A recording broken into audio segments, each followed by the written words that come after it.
जी अस्सलामु अलैकुम students, hybridisation की दूसरी वीडियो जो है आपके लिए बनाई जा रही है। इस वीडियो में हम थोड़ा सा हाइब्रिडाइजेशन को जो है वो डीपली डिस्कस करेंगे। मैंने आपको पहली वीडियो के अंदर बताया कि हाइब्रिडाइजेशन जो है वो क्यों कंसेप्ट आया। इसको प्रेजेंट करने वाले जो साइंटिस्ट थे वो पॉलिंग थे। उन्होंने 1931 के अंदर जो है इसको पहली बार जो है हाइब्रिडाइजेशन के फिनोमेना को एक्सप्लेन किया। फिर हाइब्रिडाइजेशन क्या होता है? It is nothing but mixing of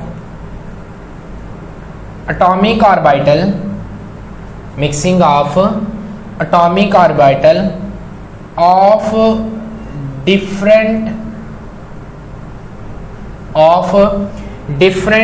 shape and energy to give an orbital of same shape, almost same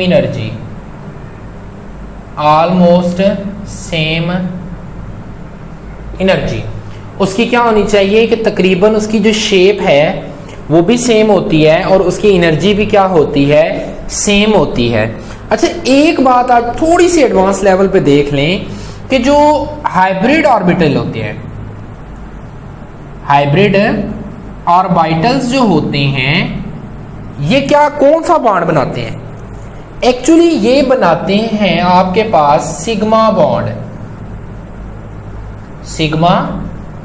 bond बनाते हैं। जनरली हाइब्रिड ऑर्बिटल जो होते हैं वो कौन सा बॉन्ड बनाते हैं? सिग्मा बॉन्ड बनाते हैं। जबकि एटॉमिक ऑर्बिटल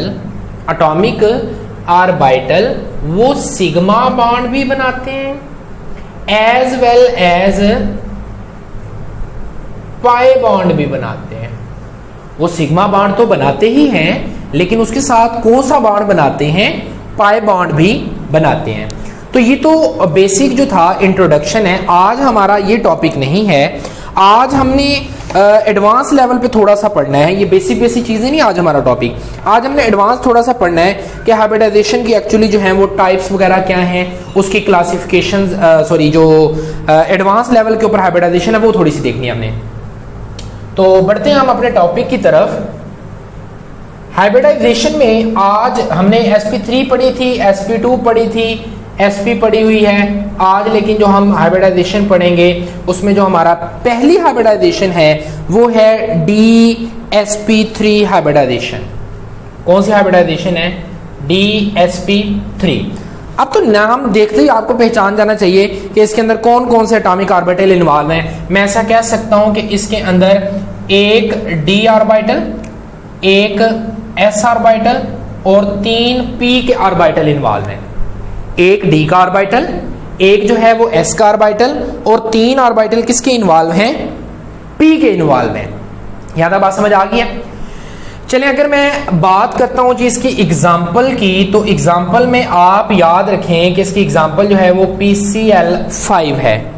इसकी एग्जाम्पल क्या है आपके पास? PCl5। और PCl5 को आप कहते हैं फास्फोरस पेंटाक्लोराइड। क्या कहते हैं? फास्फोरस पेंटाक्लोराइड कहते हैं। यहां तक समझ आ गई है? अब ये देखते हैं कि एक्चुअली फास्फोरस जो है वो किस तरह से dsp3 हाइब्रिडाइजेशन को शो करता है। मैंने कहा जी this one is phosphorus. Phosphorus का एटॉमिक नंबर आपके पास क्या आता है जनाबे वाला? 15 आता है। क्या आता है? 15 आता है। तो इसकी इलेक्ट्रॉनिक कॉन्फ़िगरेशन में अगर लिखना चाहूं वो बनेगी 1s2 2s2 2p6 3s2 3p3 बनती है। ठीक है, इसके दरमियान में जो है वो कॉमा लिख लें। अच्छा, एक बात और आपने मजीद याद रखनी है बच्चे कि जब ये आप हाइब्रिडाइजेशन लिखते हैं ना, तो अब देखें ना, मैंने बज़ाहिर अपनी तरफ से लेकिन ये एस छोटा पी भी छोटा डालना होता है। ठीक है, क्योंकि जो बड़े अल्फ़ाबेट होते हैं वो शेल को शो करते हैं, जबकि जो छोटे अल्फ़ाबेट होते हैं वो किसको शो करते हैं, सब शेल को शो करते हैं। अच्छा, इसके आगे जो एटॉमिक ऑर्बिटल आता है ना वो आपके पास आता है 3d। आता तो वैसे 4s है, उसकी एनर्जी कम होती है, लेकिन मैं उसको इसलिए नहीं लिख रहा क्योंकि 4s जो होता है वो चौथे ऑर्बिटल के हिस्सा है, जबकि इसको मैं 3d इसलिए लिख रहा हूं क्योंकि ये एक्चुअली इन्वॉल्व होते हैं किसमें, हाइब्रिडाइजेशन में, और तीनों जो हैं वो क्या है, तीसरे ऑर्बिटल का हिस्सा है, थर्ड ऑर्बिटल का हिस्सा है। ठीक हो गया। अगर मैं इसकी बात करता हूं जी, ग्राउंड स्टेट की बात करता हूं, ग्राउंड स्टेट की अगर मैंने बात की तो ग्राउंड स्टेट में मैं लिखूंगा, इन्हीं को पहले मैं लिख लेता हूं, 3s2 3p3 और 3d नॉट समझ 0 होता है। ठीक है, तो यहां पर क्या हुआ, ग्राउंड स्टेट में इसके मैंने इलेक्ट्रॉन ऐसे शो कर लिए, p जो होता है हमारे पास वो क्या करता है, यहां पर 1 2 3 है, 1 2 3 ही आ गए, और जो आपके पास d है इसकी जो है वो 5 होते हैं, लोब्स जो हैं 1 2 3 4 और 5 हो गया। ठीक है, लेकिन उसमें कोई इलेक्ट्रॉन नहीं है। अब ये क्या करता है, dsp3 हाइब्रिडाइजेशन शो करनी है। ये हमारे पास क्या है, s, ये क्या है p, ये क्या है d। असल में होता क्या है कि आपके पास से ये वाला इलेक्ट्रॉन एक्साइटेड स्टेट में जंप जाते हुए यहां से जंप करता है, ये जंप करता है, एनर्जी को अब्सॉर्ब करता है, तो इस ऑर्बिटल के अंदर आ जाता है। इधर आ जाता है, ये वाले ऑर्बिटल के अंदर आ जाता है। अच्छा, बास लोगों के मुताबिक क्या होता है कि एक ऑथर के मुताबिक है कि वो कहता है कि यहां पर पहले ये 3 ऑर्बिटल बनते हैं, मतलब ये 3 जो है ये पहले बॉन्डिंग बनाते हैं, उस बॉन्डिंग के नतीजे में हमें पता है ना जब भी बॉन्ड बनता है तो एनर्जी रिलीज होती है। उसके नजदीक जो है कि ये 3 बॉन्ड बनते हैं पहले, उसके बाद एनर्जी रिलीज होती है, वो एनर्जी ये वाले इलेक्ट्रॉन को एक्साइटेड करने में लग जाती है। और बाज के मुताबिक होता है कि ये वाला इलेक्ट्रॉन जो है ये पहले जंप करता है और फिर क्या करता है, जाके इसकी जो है वो बॉन्डिंग बनती है। लेकिन जो ज्यादा ऑथेंटिक है वो ये माना जाता है कि पहले ये 3 जो हैं ये बॉन्ड बनते हैं, इसके बाद एनर्जी रिलीज होती है, वो एनर्जी इस इलेक्ट्रॉन को यहां पर शिफ्ट करने में क्या होती है, यूटिलाइज हो जाती है, इस्तेमाल हो जाती है। यहां तक बात क्लियर होगी है। चलिए इसकी एक्साइटेड स्टेट ना मैं जरा ऊपर में लिखता हूं, ये वाला रेज करके जी। तो यहां पर क्या होगा कि अब आपके पास ये जो s ऑर्बिटल होगा इसमें एक इलेक्ट्रॉन रह जाएगा, और दूसरे जो आपके पास ऑर्बिटल है 1 2 3 उसके तो 3 ऐसे रह जाएंगे p के, और जबकि d के अंदर क्या होगा, एक 1 2 3 4 एक इलेक्ट्रॉन जो है वो एज इट इज आ जाएगा। ठीक हो गया। अब देखें जरा, ये जब सारे ये इसके कौन सी स्टेट है, एक्साइटेड स्टेट, ये क्या होंगे, ऑर्बिटल अब आपस में मिक्सअप होंगे। ये ऑर्बिटल क्या हुए, आपस में मिक्सअप हुए। मिक्सअप होने के बाद इन्होंने क्या बनाया, हाइब्रिड ऑर्बिटल बनाए। कौन सा ऑर्बिटल बनाए, हाइब्रिड ऑर्बिटल। ये एज इट इज आ गया। हमें पता है ना कि हाइब्रिड ऑर्बिटल को मैंने आपको बताया था इकट्ठा लिखना होता है। इसके बाद इसके 3 ऑर्बिटल आ गए आपके पास 1 2 एंड 3। यहां तक बात समझ आ गई। और ये वाला एक ऑर्बिटल है वो भी इसकी मैंने 7 लिख दिया है, और बाकी मैं नहीं लिख रहा क्योंकि बाकी जो है वो अनहाइब्रिड ऑर्बिटल है। बाकी क्या होंगे, वो हाइब्रिडाइज नहीं हुए। मेरे ख्याल से ये आपको थोड़ा सा नजर नहीं आ रहा जी। अब उम्मीद है कि आपको जो है वो नजर आ गया होगा। यहां पर क्या है, एक ऑर्बिटल लिख रहा हूं, बल्कि इनके साथ मैं कोई भी चीज नहीं लिख रहा क्योंकि ये जो है वो बाकी सारे अनहाइब्रिड ऑर्बिटल हो गए। अब देखें जरा यहां पर क्या हुआ, मैंने एग्जांपल क्या बताई थी आपको, PCl5 फास्फोरस पेंटाक्लोराइड, यानी कि अब इसके पास कितनी जगह बन गई है। ये वाला ऑर्बिटल क्या होगा, पहली बात है ये देखिए, ये वाला ऑर्बिटल क्या होगा, ये होगा DsP3 ऑर्बिटल, ये भी DsP3 ऑर्बिटल, ये भी और ये भी। मैं ऐसे कह सकता हूं कि सारे ऑर्बिटल क्या होंगे, DsP3 ऑर्बिटल होंगे। अब देखें यहां पे जरा 1 2 3 4 एंड 5, यहां पर फास्फोर क्लोरीन के कितने आगे लगे अटैच हो जाएंगे, क्लोरीन कितने अटैच हो जाएंगे, 5। कितने अटैच हो जाएंगे, 5 क्लोरीन अटैच हो जाएंगे। और ये तमाम के तमाम क्लोरीन किसके साथ अटैच होंगे, फास्फोरस के। और फास्फोरस क्या होगा, एक सेंट्रल मेटल एटम होगा। कौन सा मेटल एटम होगा? सेंट्रल मेटल एटम होगा। चलिए जी, इसके अब स्ट्रक्चर की बात करते हैं कि फास्फोरस का स्ट्रक्चर कैसा होगा, फास्फोरस पेंटाक्लोराइड का। या मैं ऐसे कह सकता हूं कि आपके पास DsP3 का, अच्छा DsP3 क्यों कह रहा हूं, एक D 3 P और एक क्या मिल रहा है? S मिल रहा है। DsP3 हाइब्रिडाइजेशन होगी। और जब भी DsP3 हाइब्रिडाइजेशन होगी, जरा गौर करें, जब भी DsP3 हाइब्रिडाइजेशन होगी तो उस वक्त जो स्ट्रक्चर आपके पास बनेगा वो स्ट्रक्चर आपके पास क्या बनेगा? Trigonal bipyramidal, trigonal bipyramid. चलें जी, अब ट्राइगोनल बाइपैरामिड में स्ट्रक्चर देखता हूं कि यहां पर फास्फोरस आ गया 1 2 3 4 एंड ये अब क्या हुआ, ये एक ट्राइगोन बन गई 1, ये 2 और यहां पे क्या बन गई, थोड़ी सी इसको जो है मैं नीट करके बना देता हूं। चले,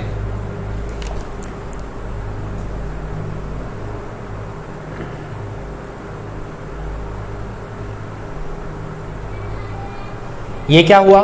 फास्फोरस, और इसके साथ ये क्या हो गया? ट्राइगोन।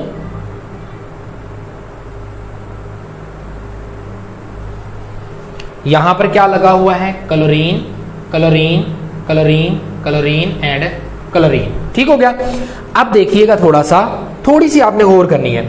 इस क्लोरीन और इस क्लोरीन के दरमियान जो एंगल है वो है 180 का। कितना एंगल है? 180 का एंगल है। इस क्लोरीन और इस क्लोरीन के दरमियान जो एंगल है वो है 120 का। इस क्लोरीन और इस क्लोरीन के दरमियान जो एंगल है वो कितना है? 90 डिग्री का। ठीक है। अब ये एंगल कैसे है, इतना कहां से आ गया? ये सारी कहानी जो है वो वेस्पर थ्योरी हमें बताती है। वेस्पर थ्योरी जब हम डिस्कस करेंगे तो वहां पर ये बॉन्ड एंगल को देखेंगे। लेकिन यहां पर आप ऐसा समझ लें कि ये मेरा हाथ जो है वो फास्फोरस है, ये ऊपर क्या है? क्लोरीन अटैच है। ठीक है। फास्फोरस के इस साइड पे जो है वो क्या अटैच है? आपके पास ये वाला क्लोरीन ऐसे है इन द प्लेन। ठीक है। अब देखिए इसके और इसके दरमियान एंगल कौन सा बनता है? ये वाला और इसके दरमियान कौन सा एंगल बन रहा है? 90 का एंगल बन रहा है। तो इसलिए ये 90 का एंगल है। ये बड़े अच्छे तरीके से इंशाल्लाह जो है आपको समझाऊंगा जब हम आपको क्या पढ़ाएंगे? वेस्पर थ्योरी पढ़ाएंगे। तो यहां तक बात समझ आ गई कि हाइब्रिडाइजेशन अगर आपके पास हो, DsP3 हाइब्रिडाइजेशन हो, तो उसका स्ट्रक्चर क्या होगा? Trigonal bipyramid. चलें एक और एग्जांपल से जो है इसी हाइब्रिडाइजेशन को अगेन समझाता हूं आपको जी। दूसरी जो हम एग्जांपल ले रहे हैं उसमें मैं कहता हूं आप कर लें, दूसरी जो सेकंड एग्जांपल है उसमें आप कर लें SF4।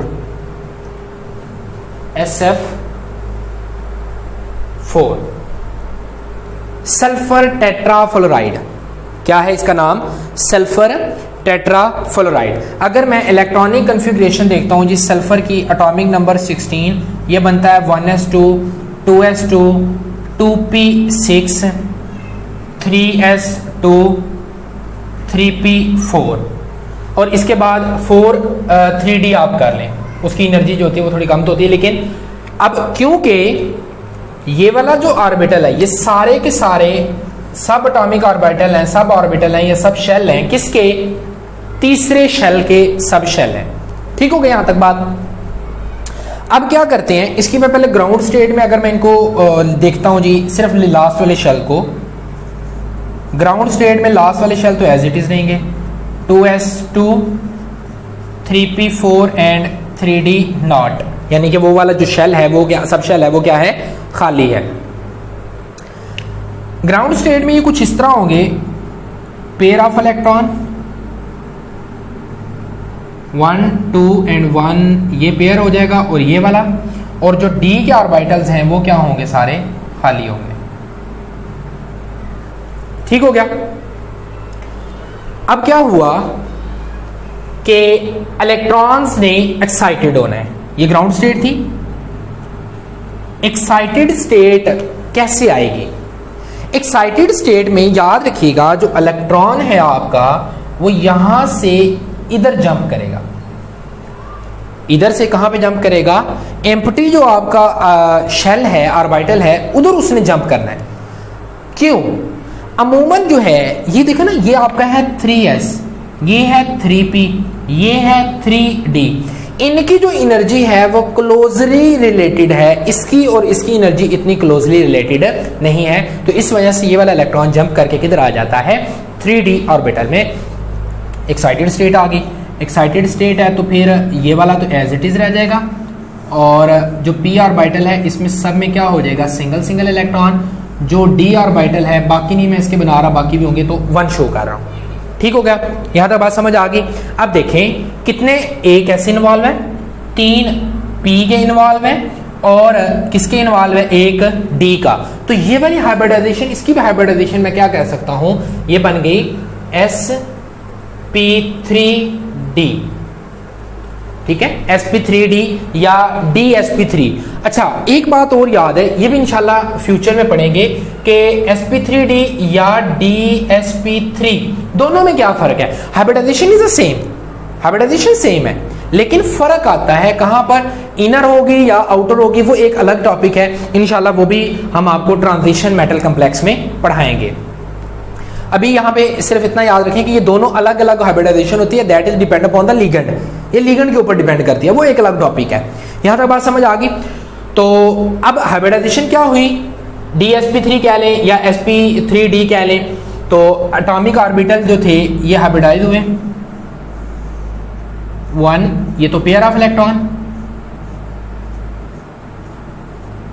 और ये एज इट इज आ गया। अब ये वाले जो ऑर्बिटल हैं इसे आप कहेंगे हाइब्रिड ऑर्बिटल। कौन से ऑर्बिटल हैं? Hybrid orbital. और ये जितने भी हैं, ये या जितने भी ऑर्बिटल हैं, ये सारे के सारे क्या हैं? dsp3 ऑर्बिटल हैं। कौन से ऑर्बिटल हैं? dsp3 ऑर्बिटल हैं। और मैंने भी आपको बताया कि dsp3 अगर ऑर्बिटल हो तो उस वक्त जो उसकी ज्योमेट्री होती है वो क्या होती है? ट्राइगोनल बाइपिरामिड होती है। क्या होती है? ट्राइगोनल बाइपिरामिड। अगर मैं सल्फर की ड्रा करने लगूं तो SF4 है, ऐसा होगा कुछ। ठीक है, यहां पर क्या होगा? Fluorine, fluorine, fluorine and fluorine. जब ये सारी जगह क्या आ गई? फ्लोरीन आ गई, तो हमें पता है कि यहां पर क्या है? एक लोन पेयर ऑफ इलेक्ट्रॉन है। तो लोन पेयर ऑफ इलेक्ट्रॉन कुछ इस पोजीशन पे आ जाएगा। लोन पेयर ऑफ इलेक्ट्रॉन क्या करेगा? इधर वाली पोजीशन पे आ जाएगा। यहां तक बात क्लियर होगी है? ज्योमेट्री कौन सी इसकी बनेगी आपके पास? वही ट्राइगोनल बाइपिरामिड। ट्राइगोनल बाइपिरामिड इसकी बन जाएगी शेप। यहां तक बात समझ आ गई है? बिल्कुल क्लियर हो गया कंसेप्ट। आगे नेक्स्ट हाइब्रिडाइजेशन के ऊपर चलें जी। चले जी, नेक्स्ट जो हम हाइब्रिडाइजेशन पढ़ेंगे अब वो हम पढ़ेंगे D2sp3 हाइब्रिडाइजेशन। D2sp3 hybridisation. चलें, अब तो आपको देख के पहचान जाना चाहिए कि इसके अंदर जो D के ऑर्बिटल होंगे वो 2 होंगे, एक S और 3 जो है वो किसके इन्वॉल्व होंगे? P के इन्वॉल्व होंगे। यहां तक बात समझ आ गई है? चलिए जी, एग्जाम्पल की तरफ चलते हैं। तो D2sp3 हाइब्रिडाइजेशन की जो एग्जाम्पल है वो आपके पास है SF6, सल्फर हेक्साफ्लोराइड कहेंगे इसे। इसे क्या बोलेंगे? सल्फर हेक्साफ्लोराइड कहेंगे। चलें जी, मैं सल्फर की बात करता हूं तो सल्फर का एटॉमिक नंबर क्या होता है? 16। Electronic configuration 1s2, 2s2, 2p6, 3s2 और 3p4 और 3d जो है वो नेक्स्ट एम्प्टी होगा। ठीक हो गया यहां तक बात? ये किसके इलेक्ट्रॉनिक कॉन्फ़िगरेशन है? सल्फर की। डिस्कस करने क्या जा रहा हूं? D2sp3 हाइब्रिडाइजेशन को। चलें जी,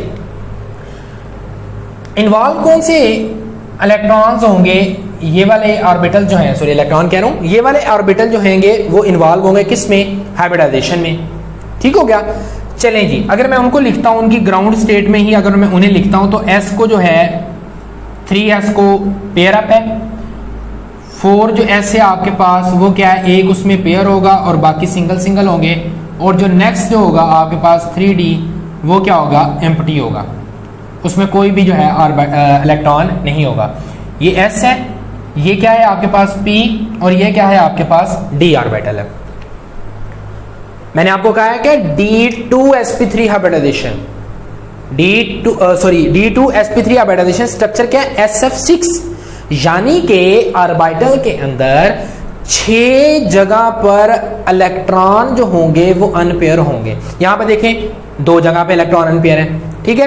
तो यहां पर क्या होगा कि एक्साइटेड जब होता है, एक्साइटेड स्टेट में जब जाता है तो ये वाला इलेक्ट्रॉन जंप करके किधर चला गया, डी के अंदर। किधर चला गया, डी के अंदर इलेक्ट्रॉन चला गया। चलिए मैं पहले उसकी एक्साइटेड स्टेट लिखता हूं जी। यहां पर पेयर अप हो गया, यहां पर 3 जगह पर सिंगल इलेक्ट्रॉन, 4 जो होगी आपके पास वहां पर भी सिंगल इलेक्ट्रॉन, ठीक हो गया। वहां पर भी क्या आ गया, सिंगल इलेक्ट्रॉन आ गया। अब देखिए कितने हैं, 1 2 3 4, कितने हैं 4 अनपेयर है, लेकिन अटैच कितने होने हैं फ्लोरीन ने, 6। तो क्या होता है कि ये वाला जो होता है, ये वाला जो आपके पास है पेयर ऑफ इलेक्ट्रॉन s वाला, ये जंप करके किधर चला जाता है, नेक्स्ट ऑर्बिटल में। जब ये नेक्स्ट ऑर्बिटल में जाता है तो यहां पर क्या हो जाएगा, सिंगल, ये तीनों क्या हो गए, सिंगल,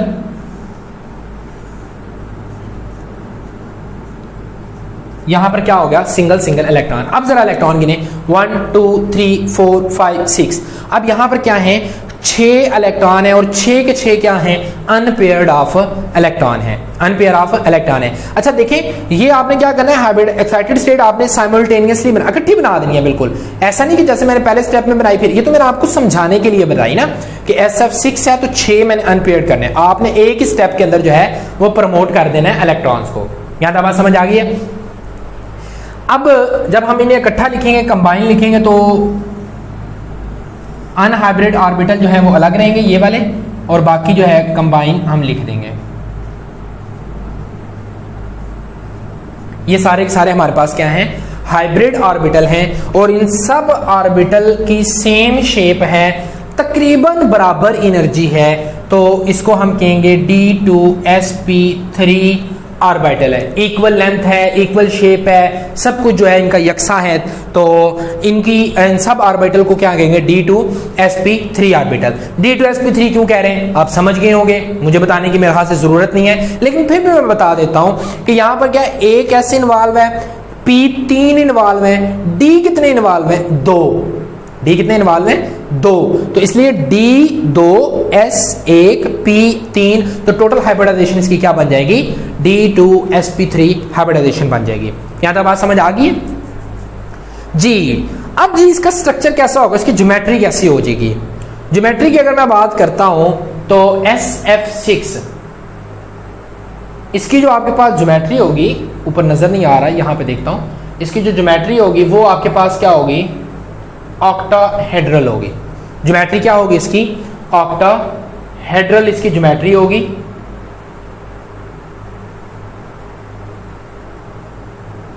ऑक्टाहेड्रल, यहां पर आपको पता है फ्लोरीन फ्लोरीन फ्लोरीन, और ये तमाम जगह पर क्या लग जाएगा, फ्लोरीन लग जाएगा, ठीक हो गया। और एक और बात याद रखिएगा, इस ज्योमेट्री को आप क्या कहते हैं, ऑक्टाहेड्रल, और इसी को आप कहते हैं square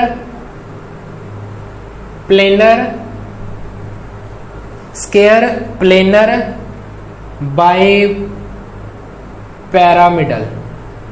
square planar by pyramidal भी इसे ही कहा जाता है। तो जब भी हाइब्रिडाइजेशन क्या होगी, D2sp3 हाइब्रिडाइजेशन होगी, तो ज्योमेट्री आपकी ऑक्टाहेड्रल होगी। यहां तक बात समझ आ गई है, समझ आ गई है। एक और एग्जांपल दे दें, एक और एग्जांपल से समझा दें।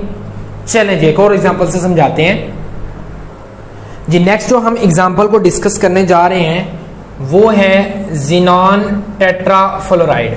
उस एग्जांपल को क्या कहते हैं, ज़ीनॉन टेट्राफ्लोराइड। ज़ीनॉन का एटॉमिक नंबर जो होता है वो 54 होता है। मैं जो है इसकी सिर्फ लास्ट जो है शेल उसकी इलेक्ट्रॉनिक कॉन्फ़िगरेशन लिखूंगा, वो आपके पास बनता है 5s2 5p6, और 5d जो होता है उसमें कोई भी इलेक्ट्रॉन नहीं होता। यहां तक बात समझ आ गई है। चलें जी, इसको मैं अगर ग्राउंड स्टेट के अंदर बनाता हूं, ग्राउंड स्टेट में देखते हैं तो ये क्या बन जाएगा, as it is pair of electron, ये क्या हो जाएगा, इसमें भी पेयर्स ऑफ इलेक्ट्रॉन होंगे, और ये वाला जो ऑर्बिटल होगा वो क्या होगा, खाली होगा। ठीक है, अब क्या होगा कि जब यहां से मैंने आपको कहा था ना एनर्जी इनकी बराबर है, तो इलेक्ट्रॉन यहां से इधर मूव करेगा, यहां से इलेक्ट्रॉन को जंप नहीं करवाना, इस जगह से इलेक्ट्रॉन को जंप नहीं करवाना। तो अब आपके पास क्या होगा कि ये pair of electron 1 2 pair single single, और ये वाला जो इलेक्ट्रॉन होंगे वो क्या हो जाएंगे, सिंगल सिंगल इलेक्ट्रॉन है। अब देखिए वैकेंट स्पेस अनपेयर्ड इलेक्ट्रॉन 1 2 3 4, तो इसका मतलब है यहाँ पे 4 फ्लोरीन आके अटैच हो सकते हैं। जब ये सारे कंबाइन होंगे तो कंबाइन होने के बाद ये क्या करेंगे, ये पेयर ऑफ इलेक्ट्रॉन, ये भी क्या है पेयर ऑफ इलेक्ट्रॉन, और ये सिंगल सिंगल इलेक्ट्रॉन, और ये भी क्या है सिंगल सिंगल इलेक्ट्रॉन आपके पास होंगे। ये इसके हाइब्रिड ऑर्बिटल हैं, और ये सारे के सारे D2sp3 हाइब्रिड ऑर्बिटल होंगे। यहाँ तक बात समझ आ गई है। अगर मैं स्ट्रक्चर की बात करता हूँ, स्ट्रक्चर इसका वही होगा ऑक्टाहेड्रल या स्क्वायर प्लेनर बाइपिरामिड। अगर मैं ज़ीनॉन को जो है वो सेंटर में रखता हूँ तो ये वही स्ट्रक्चर ड्रा कर रहा हूँ, यहाँ पर फ्लोरीन, यहाँ पर भी फ्लोरीन, इधर भी फ्लोरीन, इधर भी फ्लोरीन, और इसके बाद जो है यहाँ पर क्या होगा आपके पास लॉन पेयर ऑफ इलेक्ट्रॉन, इधर भी क्या आपके पास होगा लॉन पेयर ऑफ इलेक्ट्रॉन होगा। ये जो ज्योमेट्री होगी ये आपके पास क्या बन जाएगी, स्क्वायर प्लेनर बाइपिरामिड। यहाँ तक बात समझ आ गई है। चलिए उम्मीद करते हैं आपको समझ आई होगी। अगर आपका कोई क्वेश्चन है इससे रिलेटेड तो आप कमेंट सेक्शन में पूछ सकते हैं। अपना बहुत ख्याल रखिएगा, इस उम्मीद के साथ कि मिलेंगे अगली वीडियो में। अपना बहुत ख्याल रखिएगा, खूब अच्छे से पढ़ाई कीजिएगा, अपना बहुत बहुत ख्याल रखिएगा। अल्लाह निगहबान।